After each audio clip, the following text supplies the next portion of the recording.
फोड़े फुंसियाँ। क्या आप फोड़े फुंसियों जैसी जिस्मानी बीमारी का शिकार हैं? क्या आप फोड़े फुंसियों के इलाज के लिए मुख्तलिफ अद्वियात इस्तेमाल करके तंग आ चुकी हैं? तो फोड़े फुंसियों के मुकम्मल इलाज के लिए इस वीडियो को आखिर तक लाजमी देखें। अस्सलाम वालेकुम नाज़रीन, उम्मीद करती हूँ आप सब खैरियत से होंगे। आज का हमारा मौजूद फोड़े फुंसियाँ हैं। देखने में आया कि अक्सर गर्मियों के मौसम में या फिर बरसात के मौसम में जिल्द पर फोड़े और फुंसियाँ निकल आती हैं, जो कि बहुत ही तकलीफदा होती हैं। इसकी वजूहात, इलाज और दीगर तमाम बातें जो इन तकलीफदा फोड़े और फुंसियों से बचने के लिए ज़रूरी हैं, इस प्रोग्राम में बताऊंगी। जिल्द के मसाइल में फोड़े फुंसियाँ एक इंतहाई तकलीफदा मर्ज है। गर्मियों में फोड़े की सूरत में हमारी जिल्द में एक उभार सा बन जाता है, जिसमें बहुत ज़्यादा दर्द होता है। ये फोड़ा जिस जगह नमूदार होता है, इस जगह की जिल्द में सुर्खी और सोजिश हो जाती है। अक्सर देखने में आया है कि फोड़े और फुंसियों के साथ बुखार भी हो जाता है। कभी कभार जहाँ उभार बनता है, बाद में ये जगह नरम पड़ जाती है और फट जाती है, और इसमें नरमी, पीप या खून के जमा हो जाने की वजह से होती है, जो फटने पर खारिज हो जाती है। बाद में जख्म मनमिल हो जाता है। बाज़ औक़ात देखने में ये भी आया है कि एक फोड़े की बजाय कई फोड़े और फुंसियाँ निकल आती हैं और मरीज सेहतमंद हो जाता है, लेकिन फिर और ज़्यादा फुंसियाँ निकल आती हैं, जो कि एक मरीज़ के लिए सख्त तकलीफदा होती हैं। फोड़े और फुंसियाँ निकलने की बहुत सी वजूहात हैं। खून की खराबी भी इसकी एक वजह हो सकती है। कोई चोट वगैरह लगना या किसी दूसरी बीमारी की वजह से भी अक्सर फोड़े और फुंसियाँ निकल आती हैं। बरसगीर और पाको हिंद में बरसात के मौसम में इन फोड़े फुंसियों की बहतात होती है। फोड़ा बनने की बड़ी वजह जिल्द में आ जाने वाले क्रैक्स हैं। बाज़ औक़ात बिला वजह खारिश करते हुए या कोई नन्हा सा जख्म या कट लग जाने की सूरत में जिल्द में शगाफ पड़ जाता है और हम इसे नज़रअंदाज कर देते हैं। बैक्टीरिया इनमें घुस जाते हैं और वहाँ फोड़ा बनना शुरू हो जाता है। इसी तरह और भी बहुत सी वजूहात हैं जिनसे ये फोड़े फुंसियाँ बनते हैं। फोड़े फुंसियों में अलामात के तौर पर पहला इन्फेक्शन अमूमन बहुत शदीद होता है। मसूड़े, तालू और जुबान सुर्ख हो जाती हैं और सूज जाती हैं। इनके ऊपर छाले बन जाते हैं, तेज़ बुखार हो जाता है और बहुत ज़्यादा चिड़चिड़ापन, जो कि ख़ास तौर पर बच्चों में आ जाता है।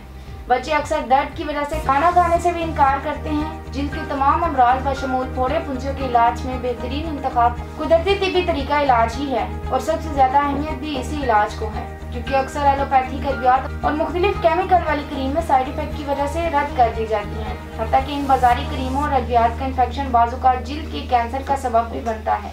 यही वजह है कि ख़वातीन और हज़रात जिल्दी अमराज और जिल्द की खूबसूरती के लिए हर्बल यानी कुदरती तरीका इलाज पर भरोसा करते हैं। हमारे इदारे के डॉक्टर्स, हुक्मा, साइंसदानों, फार्मासिस्ट और तिब्बी माहिरीन ने मर्ज के असल असबाब को मद्देनजर रखते हुए कदीम और जदीद तिब्बी तहकीक के निचोड़ और अपने तवील तिब्बी फ़क़ीदुल मसाइल मुशाहिदात की रोशनी में जिल्द पर बनने वाले फोड़े और फुंसियों का मुकम्मल इलाज दरियाफ्त किया है। हमारे इलाज की खास बात यह है कि ये जिल्द की खूबसूरती को मुतासर किए बगैर ही जिल्द पर बनने वाले फोड़े और फुंसियों का हमेशा के लिए जड़ से खात्मा कर देता है। एक और बात की तासीर दवाखाना के एक दफ़ा के इलाज से आपको दोबारा ये मसला दरपेश नहीं होगा। हमारे पास इस बीमारी के शिकार सैकड़ों मरीज आते हैं, जिनमें ज़्यादा तादाद बच्चों की होती है। बहुत मुतमईन होकर हमसे इलाज करवाते हैं और हमारा मरीज आज तक मायूस नहीं होता। मैं तमाम लोगों को बताना चाहती हूँ कि मार्केट में मिलने वाली केमिकल ज़्यादा क्रीमों और मरहमों का इस्तेमाल तर्क कर दे, कुदरती तरीका इलाज पर भरोसा करें। एक बार तासीर दवाखाना तशरीफ लाए, जिल्द के फोड़े और फुंसियों का बाकायदा चेकअप करवाकर मेडिसिन लें बिना किसी साइड इफेक्ट के। इस मर्ज से मुकम्मल तौर पर हमेशा के लिए छुटकारा पाएं। हमारे इलाज की एक खास बात ये भी है कि ये खून में मौजूद फासद मादों को मुकम्मल तौर पर फिल्टर करता है, जिससे सिर्फ चंद दिनों में ही फोड़े और फुंसियाँ बनने का अमल रुक जाता है। हमारा इलाज जिल्द की खूबसूरती को मुतासिर किए बगैर ही फोड़े और फुंसियों पर असरअंदाज होता है। फोड़ों और फुंसियों के मरीजों के लिए दही, दूध, मूली, गाजर, शलजम, चुकंदर, साग, घिया, टिंडे, तोरी, कद्दू, किनू माल्टे, ग्रेप फ्रूट, अनार, आलू बुखारा, जामुन जिल्द के इन अमराज के लिए मौजूद तरीन ग़िज़ाएं हैं। इन्हें अपना मामूल बना लें। इसी तरह परहेज़ में तेज़ मिर्च, गरम मसाले, खट्टी चीज़ें, तली हुई एशिया, अंडा, मछली वगैरह और हर किस्म के गोश्त से मुकम्मल परहेज़ करें। सफाई का खास ख्याल रखें। अपने हाथ धोकर साफ रखें। जिस्म के दूसरे हिस्सों को ना छुएं, खास तौर पर आंखों और रज़ाई रेसा को ना छुएं। ज़हनी दबाव, नज़ला, ज़ुकाम, नींद की कमी, ज़्यादा सूरज की रोशनी में जाने से बचें। फोड़े और फुंसियों को हरगिज़ मत नोचें। इसके अलावा मसनूई चीज़ें हरगिज़ इस्तेमाल न करें। मिर्च, मसालेदार, ख़ुसूसन बाज़ारी अशिया खुर्दनी से परहेज़ ज़रूरी है। इन तमाम बातों पर अमल करने से आप चेहरे या जिल्द के किसी भी हिस्से पर बनने वाले फोड़े और फुंसियों से बच सकेंगे।